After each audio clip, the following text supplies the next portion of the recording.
Antifaz Podcast. Elevemos el debate.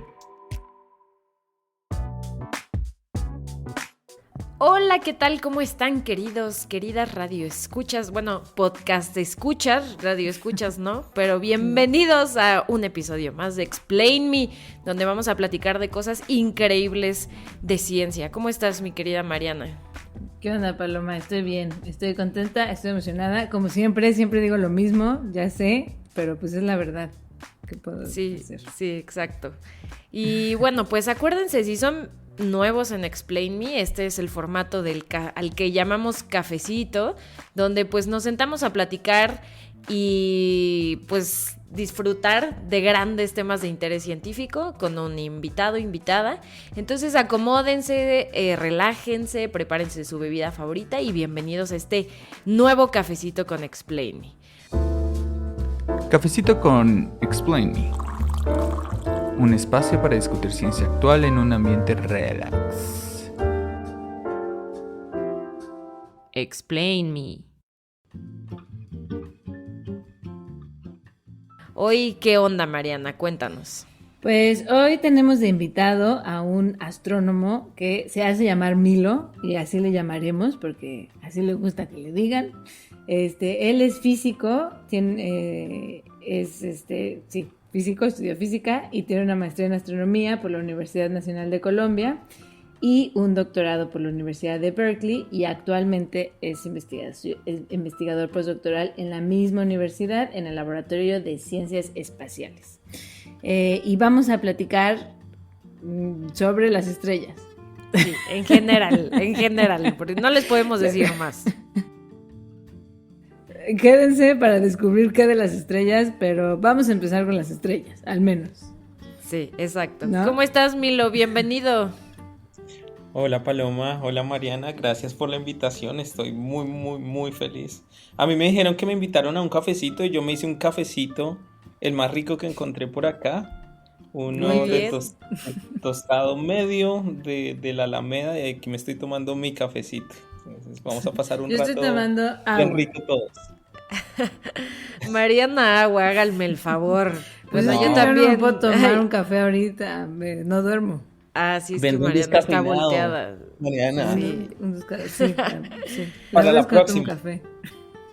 Para la próxima, sí. ¿Tú qué estás tomando, Paloma? Yo ¿Estás agua tomando también, algo? sí, Híjole. agua. Muy aburridas nuestras bebidas, Milo. Pues pero... sí, oye, Muy Milo fue el saludable. único que hizo caso al café. Hice la tarea. Sí, pero ustedes que nos escuchan, sí, háganse un cafecito, por favor, Tómense un para hacerle cafecito. honor al nombre, que su cerebro empiece a carburar y a despertar para que entiendan todo sobre las estrellas el día de hoy. Entonces, ¿con qué podemos empezar a este Hablar de tema? las estrellas. Sí, hablar de las estrellas. ¿Qué onda, Milo? ¿Tú qué piensas de las estrellas? No, las estrellas, pues siempre nos han cautivado a todos, ¿no? Y desde pequeñitos estoy segurísimo que todas las personas que nos están escuchando han disfrutado de una noche alejados de la ciudad, en donde pueden ver esos puntos brillantes allá pequeñitos distribuidos medio aleatoriamente en el cielo. A veces el ruido de la ciudad y tanta iluminación nos hace perdernos de estas maravillas del cosmos. Y niños y grandes, estoy seguro que llevamos en los genes esa curiosidad innata, y siempre nos hemos preguntado de qué son, ¿no? Y más importante, qué son esos puntos brillantes, es dónde están, qué tan lejos están y cómo funcionan. Y así como estoy seguro que todas las personas se han hecho esas preguntas, los que nos están escuchando, pues yo también me he hecho esas preguntas desde pequeñito, y estoy seguro tú, Paloma, tú, Mariana, seguro se las han hecho. Sí, son de las primeras cosas, ¿no? Que te cuestionas cuando ves el Sí. cielo y ves las estrellas y empiezas a aprender, no sé, las constelaciones. Siempre que hay Sí. lluvia de estrellas, haces lo posible por estar en un lugar con poca iluminación para verlas. O sea, sí, creo que muchos y muchas nos podemos relacionar con eso. Sí, y después hablamos, pero y les daño lo de la lluvia de estrellas, porque ni es lluvia, ni es de estrellas. Ni es real. ¿No es Ay, estrellas? Ni es real. No, sí es real, son pedacitos de roca que se incineran cuando interactúan con la atmósfera y esa incineración es la que vemos.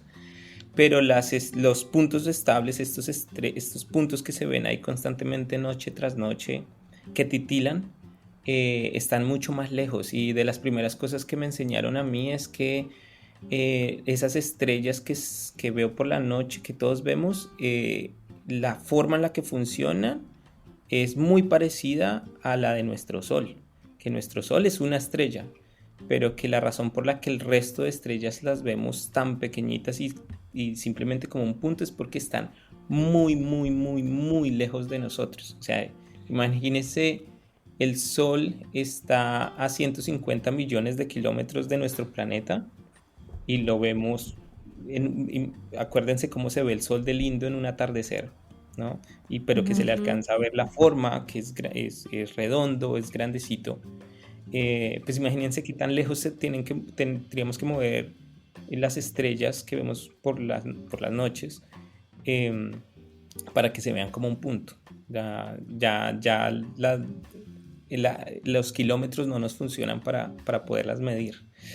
Pero eso es parte de la curiosidad, ¿no? Y de nuevo, no solamente saber qué tan lejos están, sino cómo funcionan, de qué están hechas por dentro, por qué brillan, y si están tan lejos, ¿por qué las alcanzamos a ver desde acá? Entonces ese tipo de preguntas son los que me han cuestionado desde pequeñito, el que me llevaron a tratar de entender un poco mejor el funcionamiento de las estrellas. Eso es lo que hago hoy por hoy, tratar de entender cómo funcionan las estrellas, y pues para eso estoy en un equipo con el que estudiamos la estrella de la que tenemos los mejores datos, que es la que está más cerquita, y es el Sol. No.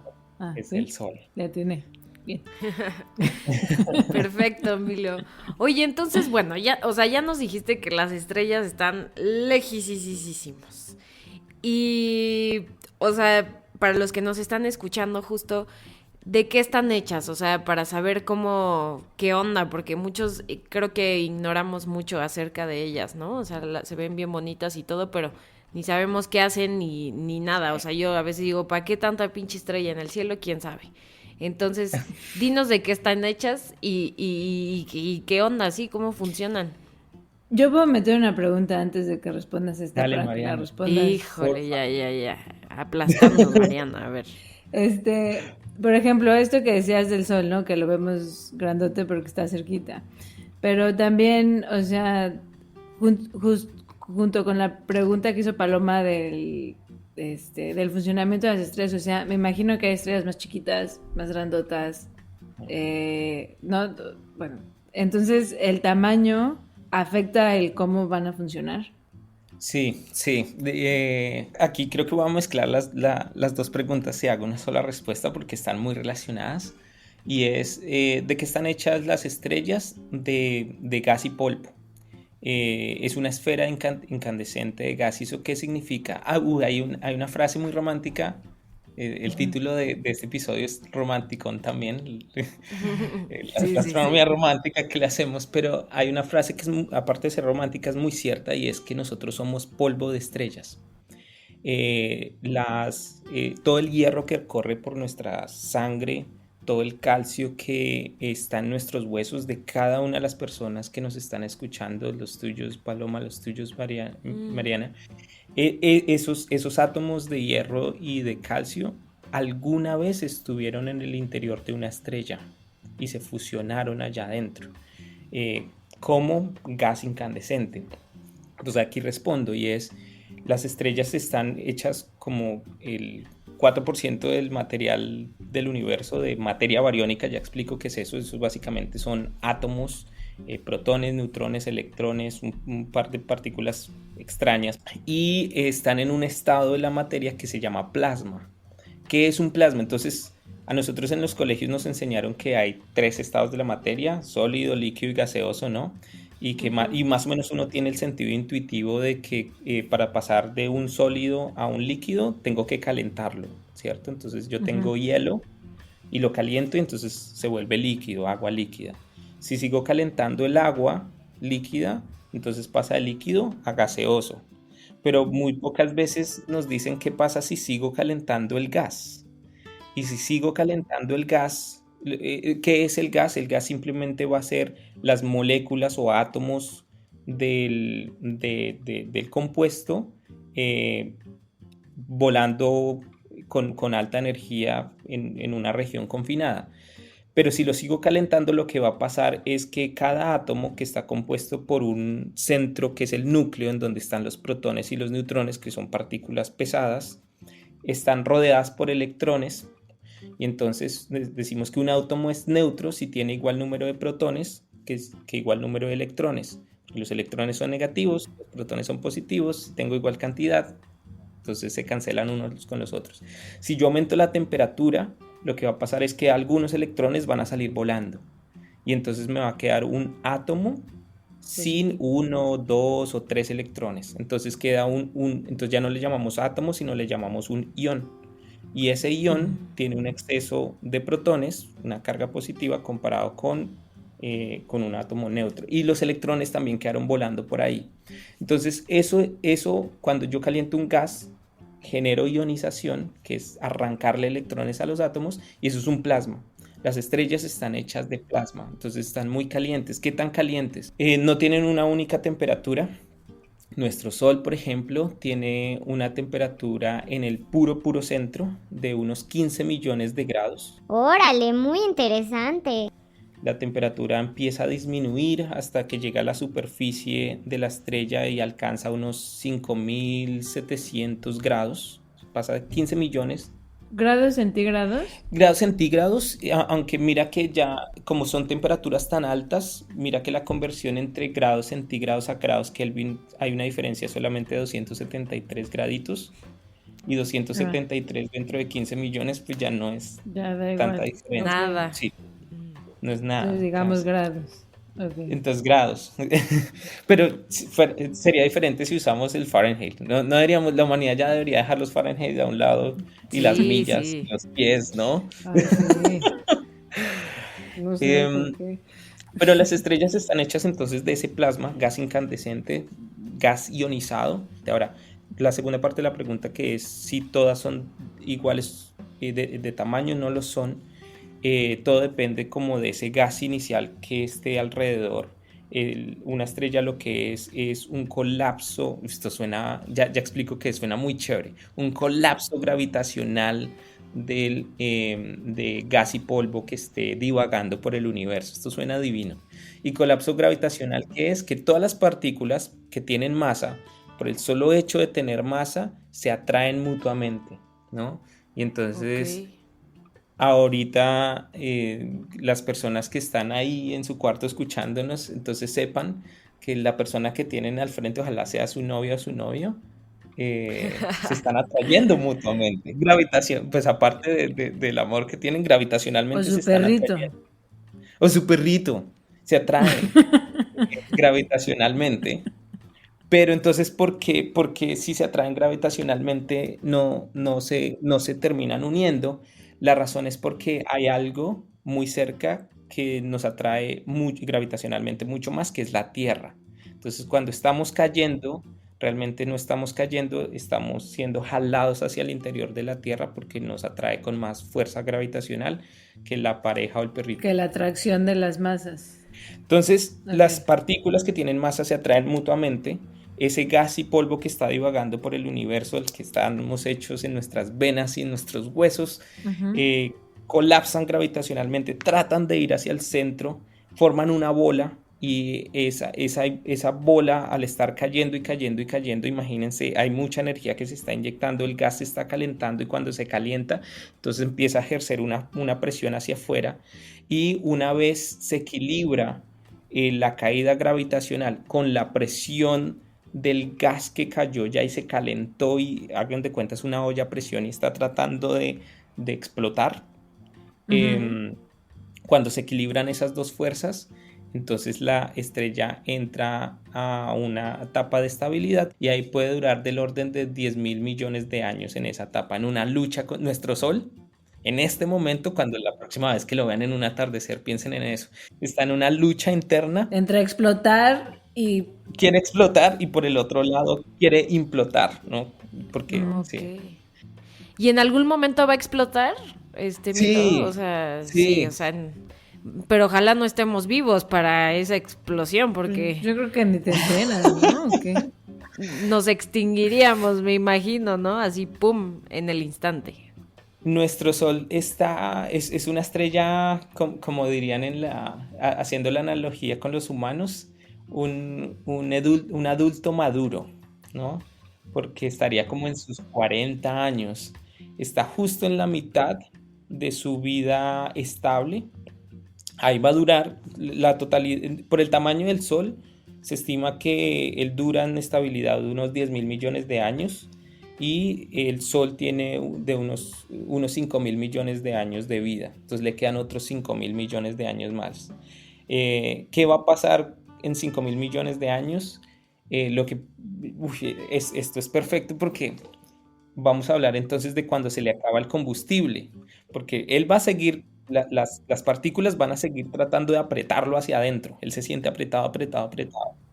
Pero entonces sí, ¿qué es el combustible? Cuando dices que se le acaba el combustible, ¿qué es? El combustible es el elemento más abundante de todo el universo, sin contar. Después hacemos un capítulo en materia de energía oscura. Por ahora hablamos Sí, de ya la van materia. varios, anoten cuántos nos debe Milo capítulos, no se les olvide. Pero de la materia que podemos ver, el elemento más abundante es el hidrógeno en todo el universo. Ese es el combustible del Sol y de las estrellas. Entonces lo que está haciendo que no colapse gravitacionalmente es hacer una combustión de hidrógeno. Entonces átomos de hidrógeno se pegan unos con otros. Hay un proceso que se llama fusión nuclear, en donde básicamente hay una cadena, se llama cadena protón-protón, pero sin entrar en detalles, imagínense que dos átomos de hidrógeno se fusionan, como los que aquí veían Dragon Ball Z cuando se fusionaba Vegeta con Goku y se formaba uno solo. Entonces, si cojo un átomo de hidrógeno, otro átomo de hidrógeno y los fusiono, sale un helio. Estos átomos livianos en la naturaleza tienen la propiedad de que de que sus componentes por aparte tienen más energía que cuando están fusionados. Entonces, como por lo que nos enseñó Einstein, la ecuación más famosa de la historia, E igual a mc al cuadrado, energía igual a masa de alguna forma. Entonces, la masa que hay de exceso se convierte en energía, esa energía es útil y sale, y esa energía es la que no deja caer a la estrella gravitacionalmente. Ese es el combustible que tienen las estrellas. Fusionan hidrógeno en helio. No entiendo. O sea, hidrógeno es el combustible, pero dices que los dos hidrógenos separados tienen más energía que los dos hidrógenos juntos, que es el helio.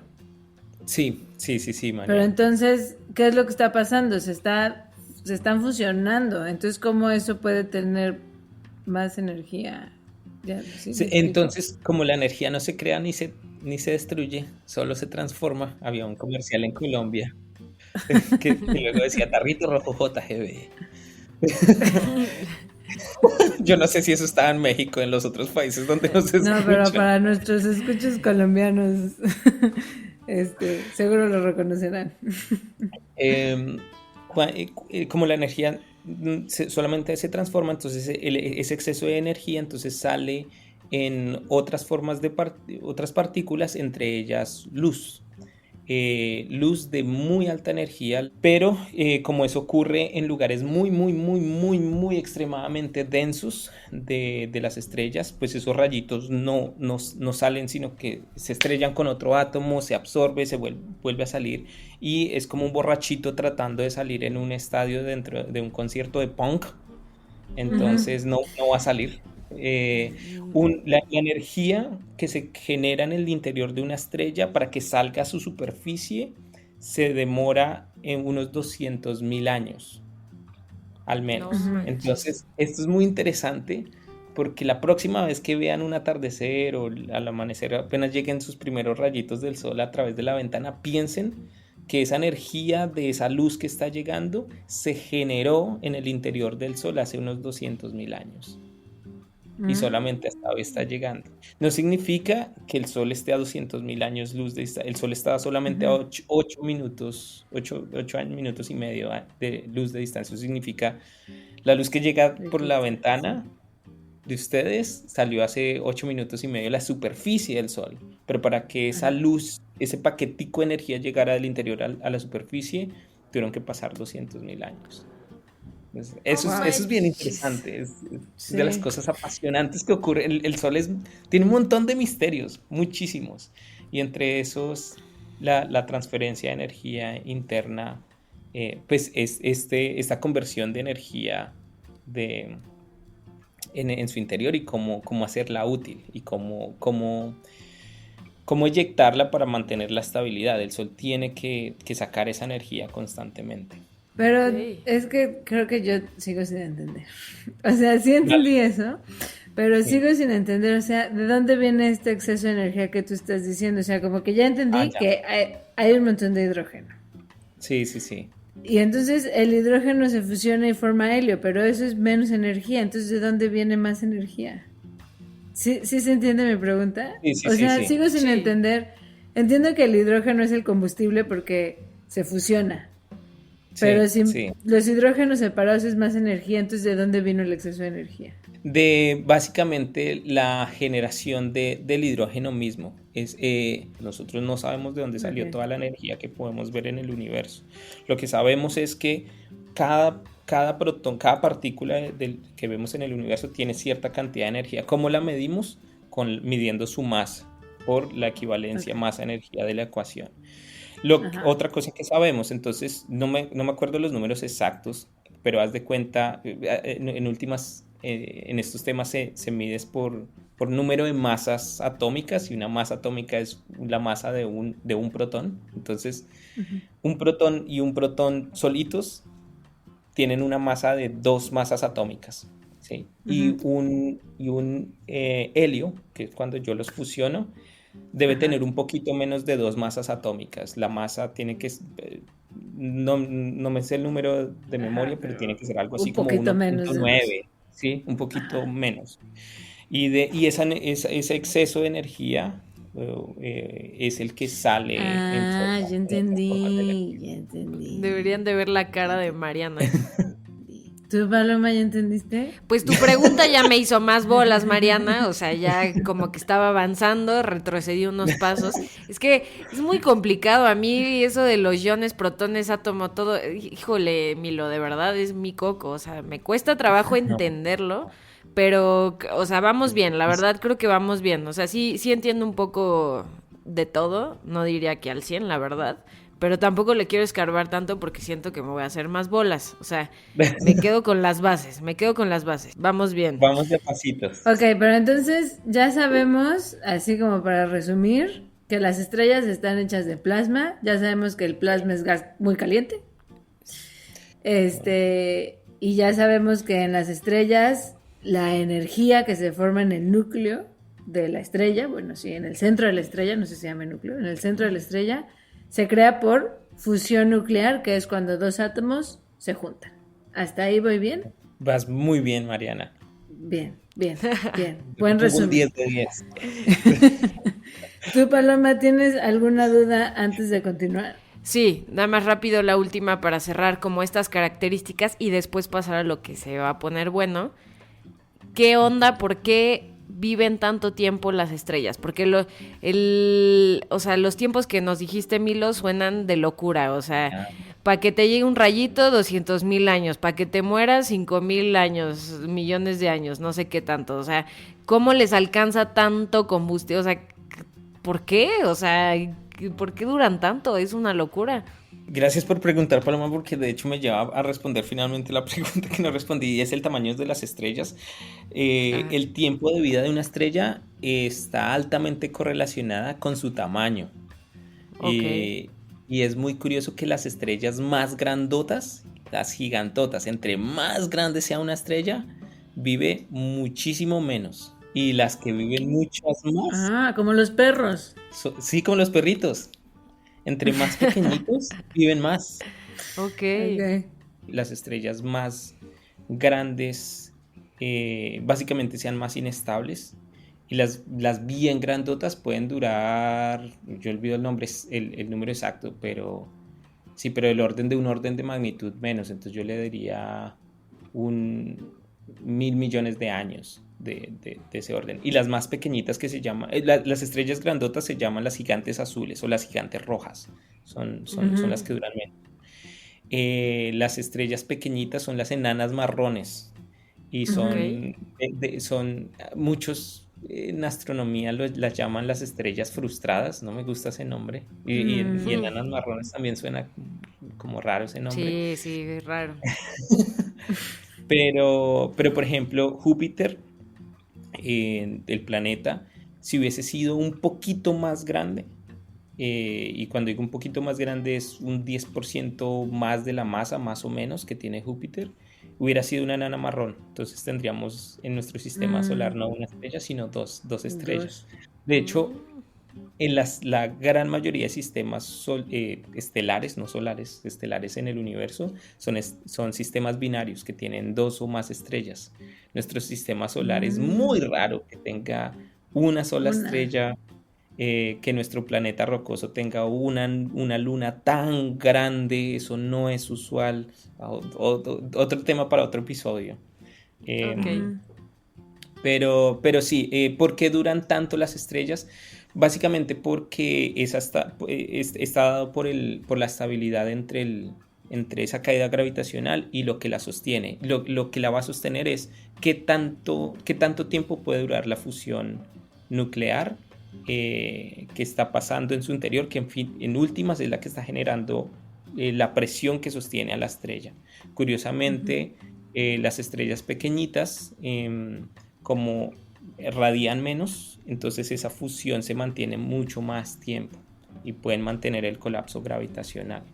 Las estrellas grandotas, el colapso gravitacional es muy fuerte y hay un momento que le va a pasar a nuestra estrella, al Sol, en que cuando se acabe el hidrógeno va a caer todo el material, va a rebotar. Cuando rebota se vuelve el Sol más grande. Eso va a pasar en 5.000 millones de años. Esperamos que se convierta en una gigante roja nuestro Sol y que sea tan grande al menos como la órbita de Venus. Incluso es posible que consuma a la órbita de la Tierra, o sea que para ese entonces nuestro planeta se va a achicharrar, pero nos quedan 5.000 millones de años. Ok, bueno, no vamos a estar aquí, no se preocupen. Pero entonces se hace más grande y luego la presión gravitacional la apachurra. Sí. ¿Y ahí es cuando se hace el hoyo negro? No todas las estrellas se hacen hoyo negro, entonces Solo las muy grandotas. solo las muy muy grandotas. Entonces Ok. hay un límite. Todas las estrellas que tengan una masa por encima de 1.5, una vez y media la masa de nuestro Sol. Las más pequeñitas de eso, que nuestro Sol es más pequeño porque 1 es menor que 1.5. Entonces al final de su vida se convierten en una gigante roja y luego colapsan y se vuelven una enana blanca. Y una enana blanca no es un agujero negro porque hay una presión que alcanza a sostener la caída gravitacional y y se queda ahí Hasta ahí se queda. por muchísimos millones de años, millones de millones de años más. Ok. Ok. Y entonces tú, Milo, te dedicas a estudiar el Sol, Sol, ¿no? el Sol, sí. Que es la estrella más cercana y muy importante.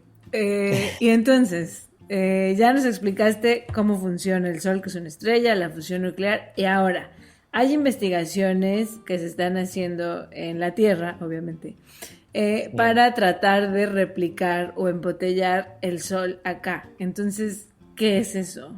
Sí, ¿qué es embotellar? Porque para mí Exacto. embotellar el vino nada más. Y como ¿por qué, no? O sea, como ¿para qué Sí, querríamos? ¿para qué querríamos un sol aquí que explote? Exacto. ¿A ustedes no les pasa también a veces que están con amigos o familiares y les dicen, y eso que usted hace en los laboratorios, nos pasa a los... ¿Eso para qué sirve?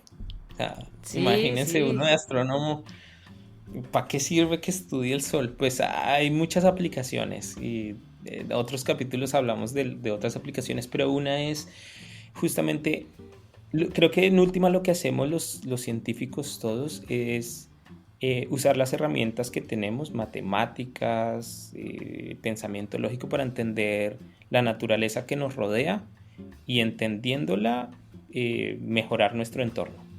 Y eso aplica también para el estudio de las estrellas, el Sol y la fusión nuclear, ¿no? Entonces, aprendiendo de cómo el Sol genera su energía, o transforma su energía, no lo pongamos genera, pues qué de eso que aprendemos podemos aplicarlo aquí quizás para hacer nuestra vida en la Tierra como civilización algo mucho más estable. Nosotros, pues no es mentira para nadie, ya el calentamiento, el cambio climático es un hecho, y cómo podemos a través de observar a la naturaleza pues mejorar nuestras rutinas, y una de esas es generar energías limpias. Tenemos con urgencia como civilización hacer que las generadoras eléctricas se transformen a formas de generación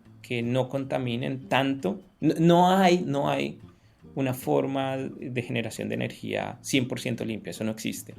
Pero entonces, ¿cómo minimizamos el impacto que hay sobre el ambiente en la generación de energía? Porque sí vamos a necesitar energía.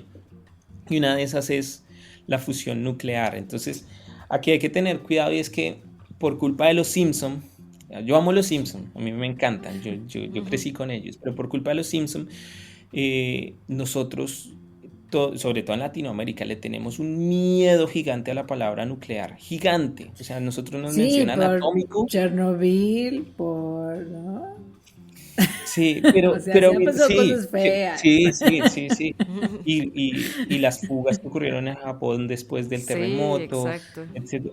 Pero yo creo que, sobre todo nuestra generación, yo no sé, pero a mí me pasaba mucho antes de entrar a física, incluso estudiando física, imaginarme el río con desechos nucleares y el pescadito de los 3 ojos de los Simpson, ¿no? Sí. O pensar en que hay personas tan responsables como Homero siendo el encargado de un reactor nuclear, ¿no? O el hecho de imaginarse un reactor nuclear como lo pintan los Simpson con esos dos, ¿cómo se les llama? Estos 2 tubos grises Como grandes tubos. botando constantemente vapor. Entonces uno cree que contamina y que es ese humo en el imaginario, que es ese humo que sale de ahí, está contaminando más. Eso como que, y uno recuerda a los Simpson botando las canecas de material verde radioactivo, ¿no? Sí. Entonces todo eso está en el imaginario, y uno como que cree que cualquier cosa que le mencionen que es nuclear es peligrosísimo y que es súper contaminante, y no. Siendo bien tratado, no, la verdad es que no. Hasta hoy, todos los esfuerzos de generar energías limpias, entre comillas, sí, limpias, o más limpias que el carbón, que quemar carbón, lo voy a decir así, se han enfocado en la fisión nuclear. Entonces hay 2 procesos nucleares, uno que es de fisión y el otro que es de fusión. El de fusión es el de Goku, en donde 2 átomos se fusionan en uno solo, ¿sí? El del Sol, el que ya hablamos. El del Sol, el que hemos venido hablando. Hay otro que es el de fisión. Entonces, cuando tú hablas de fisionar algo, es que hay una fisura, ¿no? Y cuando hay una fisura es porque hay un partimiento. En eso hemos basado nosotros nuestras tecnologías hasta ahora, y es coger un átomo muy pesado, dependiendo el átomo que tengamos, si es muy pesado como el uranio o muy liviano como hidrógeno. Si lo tratamos de fisionar, a partirlo, entonces si sale energía, o si al contrario tenemos que inyectarle energía para poderlo fisionar. Entonces, en el orden de la tabla periódica, el hierro es el que parte la tabla periódica en 2. Antes del hierro necesitamos nosotros inyectar energía para poder romper un átomo. Después del hierro, los materiales más pesados, los elementos más pesados que el hierro, si rompemos un átomo, de ahí sale energía. Entonces, de ahí honestamente es de donde sale, ese es el principio físico de las plantas de energía de fisión nuclear. De Entonces, fisión nuclear, que es Chernobyl, sí. la de los Simpson. Las de los No me Simpsons. sé otra. Sí, Japón. yo no sé si en La de Latinoamérica Japón. tenemos plantas de nucleares, pero hasta ahora digamos que ese es el principio físico, escoger torio, uranio, átomos muy muy pesados y partirlos y de ahí sacar energía. ¿Cuál es el problema con eso? Y con eso llegó a la fisión y porque queremos hacer, aquí lo pongo muy entre comillas, embotellar un sol aquí en un laboratorio de tierra. Y es lo malo, comillas, porque no es tan malo, de usar fisión, es que cuando tú lo fisionas, el resultado, sí sale energía, muy chévere, todo muy chido, pero cuando tú lo fisionas, entonces quedan 2 pedazos o más pedazos. Esos pedazos son átomos radioactivos. ¿Y qué es que sean radioactivos? Que ellos decaen a estados más estables y cuando decaen emiten luz, emiten radiación ionizante. Y esa radiación ionizante, si interactúa con nuestro cuerpo o con células vivas, pues puede romper las moléculas, malformarlas, un montón de etcétera. Entonces hay que ser muy cuidadoso con ese material que sale de las plantas nucleares de fisión nuclear. De la fisión. Okay. Por el otro lado, la de fusión nuclear no genera eso, porque usamos los átomos más livianos, que es hidrógeno, y los convertimos en helio, y el helio es relativamente estable, no es tan radioactivo, los tiempos de caimiento son mucho más cortos, entonces no tenemos esos problemas, no hay desechos radioactivos, esa es la gran diferencia. Entonces, ¿por qué no lo hemos hecho? Si es tan bueno, ¿por qué no se ha hecho? Porque es extremadamente difícil. Es muy, muy difícil. Pues es replicar cómo el sol genera la energía en la Tierra, no debe ser fácil. Porque me imagino que parte del problema es, ¿no? Justo decías, las estrellas están muy, muy, muy, muy calientes. ¿Cómo le vas a hacer para calentarlo tantísimo aquí? Ese es el problema. ¿Esa es la principal limitante? Son las altas temperaturas. Entonces imagínate, el mayor problema es que no tenemos un contenedor, no hay un material que sea capaz de resistir temperaturas como las del interior solar, que es donde se ocurre la fusión nuclear, decíamos 15 millones de grados. O sea, dime qué botellita puedo usar para confinar ese plasma. Pues no hay. Entonces, ¿qué posibles soluciones se han considerado? Varias, pero hay 2 que desde los 70s, 80s se vienen trabajando durísimo. Hay una que tenía la delantera hasta hace un par de semanas, que es el confinamiento. Esto suena muy chévere. Confinamiento magnético, ¿sí? Y entonces hace un rato al inicio del episodio hablábamos de que en el plasma hay partículas con carga eléctrica y nosotros en los colegios aprendimos que cuando una partícula cargada eléctricamente se mueve, genera un campo magnético. ¿Qué es campo magnético? Lo que tienen los imanes que se pegan a las neveras. Como se mueve, lo que se puede hacer es que ese movimiento genere un campo magnético en forma de dona, como las que se come Homero Simpson, y hacer que el plasma como un todo se mueva en esa dona, se llama autoconfinamiento magnético, porque el movimiento del plasma está generando un campo magnético en forma de dona que lo contiene. Entonces no necesitamos botella, entonces no necesitamos nada, el plasma solito se mantiene. Ok, lo que lo mantiene junto es el campo magnético. Sí. Ok, pero luego ¿cómo inyectas calor ahí? ¿Cómo sea? Entonces, lo que tienes que inyectar es energía, tienes que aumentar la temperatura del plasma, que en últimas es aumentar la velocidad de las partículas. Y como son cargadas, entonces puedes acelerarlas con campos eléctricos o magnéticos. Entonces, entre más las aceleres, ellas cogen más y más velocidad y la temperatura aumenta. Estos aparatos se llaman tokamak. Es una palabra rusa y fueron los rusos los primeros que la propusieron. Pero esa ha tenido la delantera. Hay varios laboratorios en el mundo, uno francés, uno aquí en Estados Unidos, en Rusia no sé, pero debe haber seguro, que están trabajando en eso y se esperaba, no sé, sigue esperando que más o menos para mediados de los 30 empiecen a tener los primeros resultados en los que hay fusión nuclear que genere energía extraíble de esos aparatos. Y Ok. espera que más o menos hacia los 50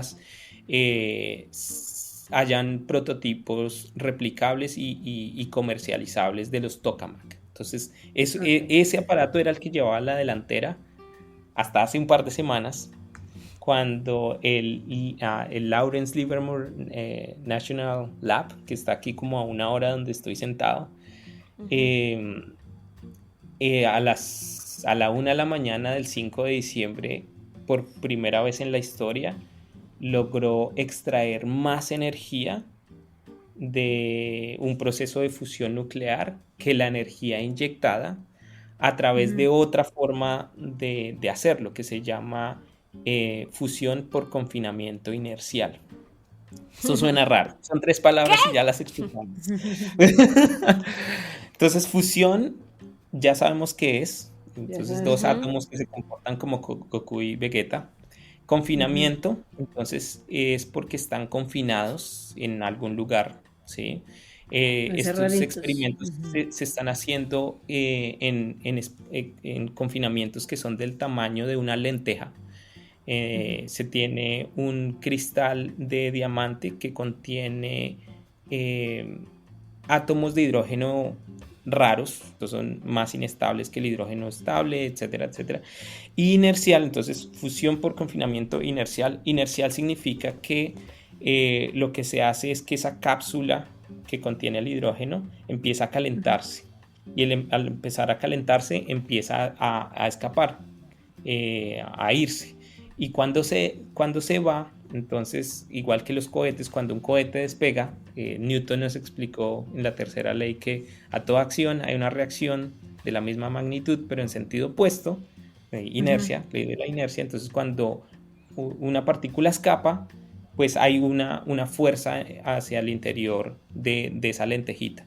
Entonces, si hacemos que partículas alrededor de la lenteja escapen al mismo tiempo, entonces todas van a estar haciendo fuerza hacia el interior, y esa fuerza hacia el interior va a inyectar energía en esos átomos de hidrógeno que están ahí adentro.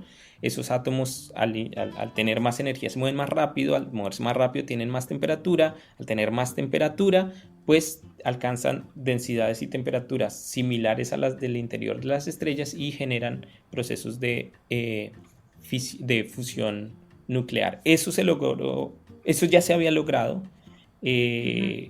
desde hace un par de años para acá. Yo un par de años tomé clases con un profe de acá que estaba trabajando justamente en eso y estaba emocionado de ver cómo estos nuevos resultados estaban saliendo. Lo que es nuevo es que hasta hace muy poco siempre la energía necesaria que se hace con láseres para generar estos procesos era mayor que lo que se podía sacar. Lo que pasó creo que fue el 3 de diciembre, es que la energía neta que salió fueron 3 megajoules y lo que se inyectó en casi 200 láseres que se usaron, básicamente poniendo todos los láseres apuntando hacia la lentejita, se usaron 2 megajoules. Entonces se inyectaron 2 y se sacaron 3, o sea, hubo un neto de 1 megajoule. Para que se den una idea, la humanidad entera como un todo, ese numerito consume unos 2 por 10 a la 18, o sea, unos 2 millones de joules por día. Y nosotros somos 8 millones de humanos, entonces más o menos un humano en promedio al día, está consumiendo del orden de 1000 megajoules. Ok. 1000 megajoules, más o menos. Y hasta ahora se sacaron se sacó el neto de 1 megajoule, ese es el neto que hay en este momento. Entonces todavía no es comercializable, No. pero es como este primer esta primer semillita, la idea de ahora de los científicos que están trabajando en ese experimento es hacerlo mejor, más eficiente, mejor y más grande. O sea, hasta ahora se ha hecho una lentejita. Me imagino que el siguiente paso será hacer un frijolito y así sucesivamente hasta que se genere una máquina de fusión nuclear por confinamiento inercial que sea comercializable y que no genere tanto residuo como otras formas de producción de energía. Entonces esto se ve, la comunidad científica es muy prudente en este momento, dice que con este hallazgo es muy temprano, o sea, honestamente se esperaba que hacia los 2040 se estuviera teniendo como estos primeros resultados. Es maravilloso que salió antes, pero que todavía faltan unos 20, 30 años de trabajo para poder llevar esto a los hogares de la gente. Que la verdad 20, 30 años no es tanto, ¿no? Considerando Sí. como la etapa en la que están ahorita. Pero entonces, a ver si entendí. La fusión, ¿no? Que es unir dos átomos. Y entonces la energía que usamos es la energía libre, ¿no? Que queda de unir esos dos átomos. Ya se había logrado por magnetismo. Sí. Y por confinamiento, que es inyectarle... ¿Qué? es a la lentejita, Energía, ¿no? o sea, le apuntas los láseres para que los electrones salgan volando y entonces cuando todos salen volando al mismo tiempo, la energía se regresa a la lenteja, eso hace que se caliente y eso hace que los átomos de hidrógeno se unan, ¿cierto? ¿Eso sí lo entendí bien? Sí. Y entonces, lo que no habían logrado por magnetismo era sacar más energía de la que habían inyectado. Sí, correcto. No se ha hecho. Pero habían logrado hacer la fusión de las dos formas. Sí. Okay. Sí. Y entonces, toca pues, ¿qué tal que los magnéticos también pueden sacar más? Las pilas. No sé, Va a pasar. Hay mucha financiación para esto, pero hay poca gente trabajando en estos temas. Se necesita gente. Entonces, de hecho, de entre los oyentes, los que estén pensando todavía, dudándolo en qué carrera seguir y cómo puedo ayudar, un campo muy emocionante, de mucho progreso en los siguientes años y que va a tener un impacto muy grande sobre la humanidad. Este es el tema y los necesitamos. Ese es. Sí, claro. Porque aparte no suena tan mal, o sea, 30 años para ya tener como energía limpia que se genera de esta forma. O sea, no suena mal, suena de hecho bastante optimista. Sí. Oye, Pues Milo, imagínate, entonces... Mariana. Perdón, Milo, te interrumpí. Paloma. No, pues nada, o sea, entonces con este hiperdescubrimiento todavía no se puede generar energía limpia. No, bien poquitito. Muy poquito. ¿Para qué te alcanzan 3 joules? Para nada. Pues si consumimos del orden de 1000 joules por persona en promedio, pues una milésima de lo que tú uses al día, que Pues para lo que sea. cargar Para tu reloj. Sí, para Ni tu eso. reloj. No, sí, Ni eso, sí. ¿no? Y la otra pregunta que yo tenía rapidísimo, porque estoy segura que muchos de los que nos escuchamos esto todo el tiempo, pero yo no sé qué significa. ¿Qué significa energías limpias? O sea, ¿qué es eso? O sea, ¿por qué? Sí. ¿Qué es? ¿Qué es, Milo? Porque yo creo que muchos está como de moda, como que lo escuchamos y decimos, ay, no, sí, vamos a hacer energía limpia. O sea, ¿pero qué es? O sea, en resumidas cuentas. Bien resumido, es que nuestra generación, esta generación y la de nuestros papás y un poquito esta, va a ser recordada en la historia, bueno, asumiendo que la civilización humana perdure, va a ser recordada como la generación que se alimentó usando la forma más sucia posible de energía, y eso es las fuentes fósiles. Combustibles Nosotros fósiles. Okay. somos muy cavernícolas para generar nuestra energía, porque honestamente nosotros estamos casi que quemando leña, eso es lo que hacemos.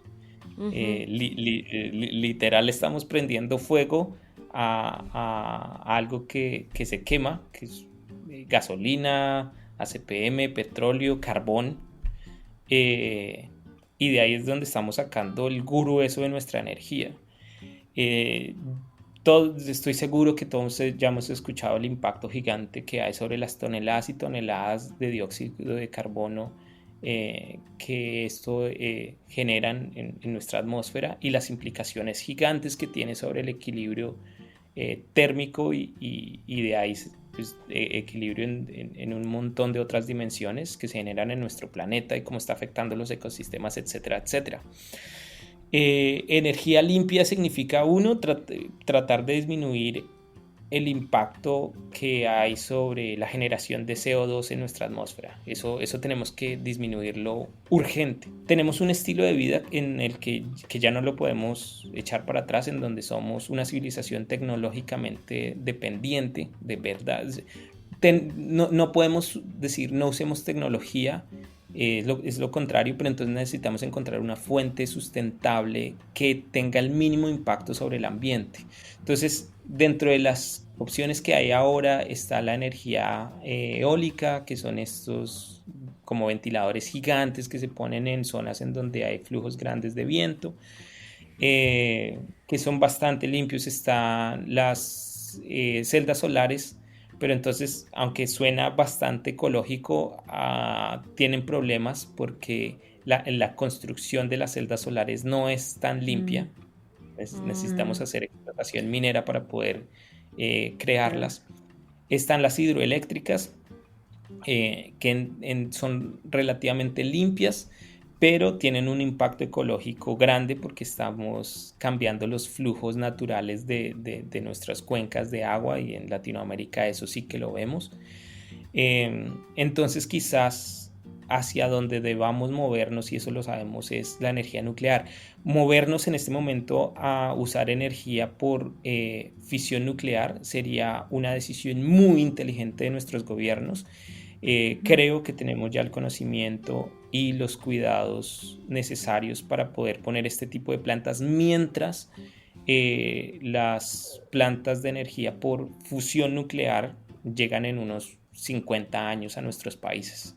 Entender estos conceptos, bajarle un poco al efecto que tienen los Simpson, bajarle un poco a este miedo que hay de Chernobyl. Sí, pues sí, bueno, no sé si eso contestó tu pregunta, Paloma, de qué es energía limpia, porque, o sea, yo sí me pongo a pensar, generar energía es eso, ¿no? Transformar la energía de una forma a otra que la podamos usar.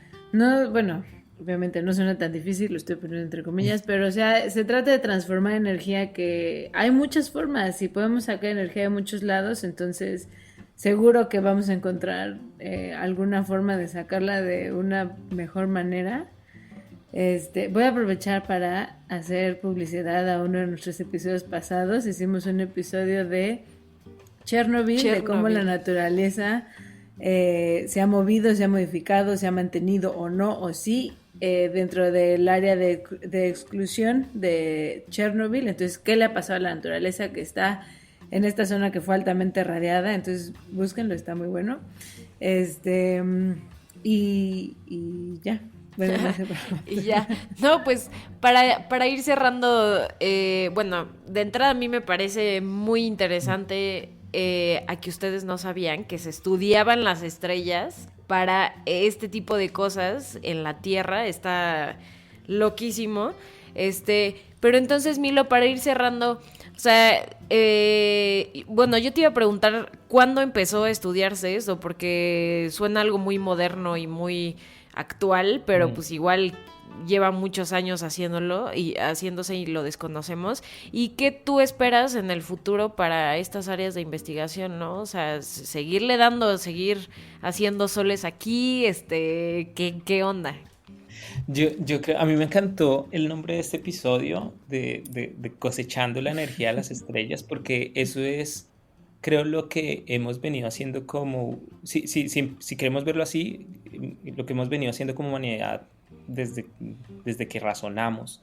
Desde que razonamos hemos tratado de entender la naturaleza, hemos tratado de usar las estrellas para guiar la época del año en la que es más eficiente y óptimo cultivar, etc. Pero ya el tema concreto de cómo usar ese proceso de fusión nuclear que hacen las estrellas aquí, pues empezó más a medida que entendimos más y más y más cómo funcionan las estrellas, y eso ocurrió desde principios del siglo pasado con el advenimiento de la mecánica cuántica y de entender cómo se comporta el mundo a muy pequeña escala, escalas atómicas, de cómo está hecho absolutamente todo el material que nos rodea, cómo interactúa. Lo nombramos en algún momento a Chandrasekhar. Este hombre fue de las primeras personas que puso las bases del funcionamiento físico de las estrellas a nivel interno. Fue de las primeras personas que planteó la idea de que es por fusión nuclear que las estrellas son capaces de sostener el colapso gravitacional. Eso ocurrió hacia los 50 del siglo pasado.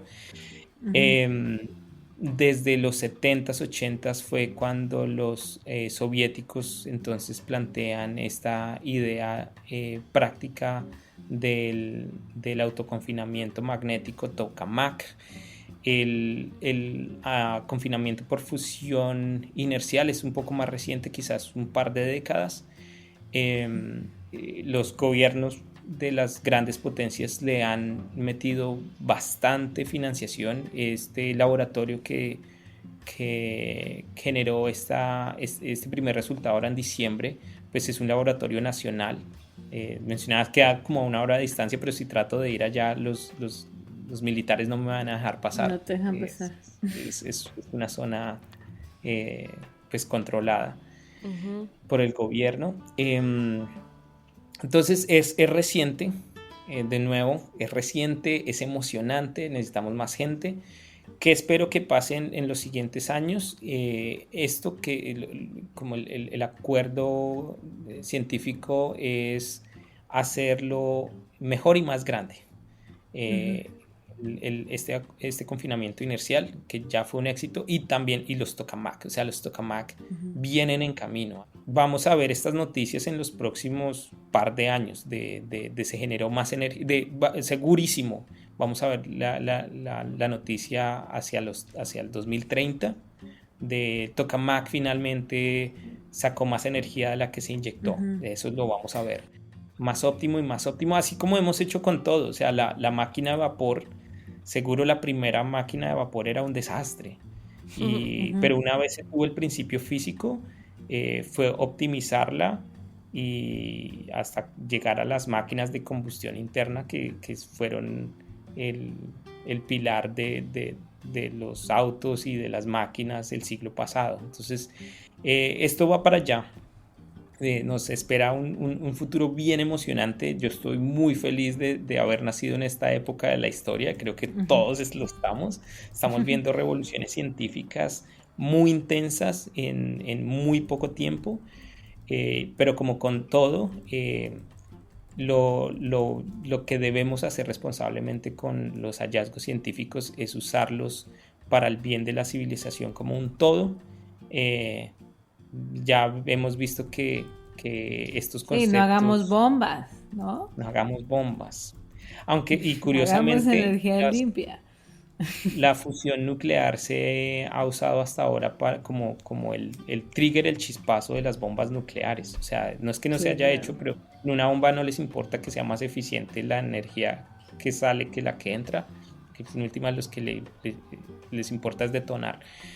Paremos la guerra y usemos la ciencia para la paz, que nuestros países sí que lo necesitan. Sí, de acuerdo. Totalmente. Bueno, pues así vamos a cerrar el episodio. Muchísimas gracias, Milo. Yo aprendí muchísimo acerca de cómo funcionan las estrellas y pues estaba muy padre. Yo no tenía idea de la fusión por confinamiento inercial. y ahora tengo nuevas palabras rimbombantes para meter a mi vocabulario. Algún día las sacaré en alguna conversación. En una fiesta. En una O con reunión Paloma familiar. cuando hable, ¿no? Ya las dos vamos a saber, o cuando me Sí. encuentre alguna escucha de Explain Me, vamos a poder hablar de esto. Estuvo muy interesante, la verdad yo disfruté mucho el episodio. A las personas que nos escuchan, pues escríbanos si se quedan con alguna duda, si les gustaría aprender otras cosas de esto, si de todos los temas que Milo dijo, esto lo dejamos para el próximo episodio, ¿cuál quieren, no? Para que regrese Milo, ¿cuál les gustó más para que vuelva? Y todo eso lo pueden hacer en nuestras redes sociales. En Instagram y en Twitter nos encuentran como explain.me y explain-me. Y escríbanos, estamos muy pendientes del email, nos gusta leerlos, entonces por favor, escríbanos. Sí, participen, Explain muévanse, punto me. hagan algo, Sí. absorban energía de las estrellas. explain.me@gmail.com. Escúchenos, compartan nuestros episodios y pónganos Corazón. la más alta calificación que puedan en donde nos puedan poner calificación. Exacto. Y bueno, pues nos vemos en el siguiente cafecito con Explain Me y recuerden que juntos somos gente de ciencia.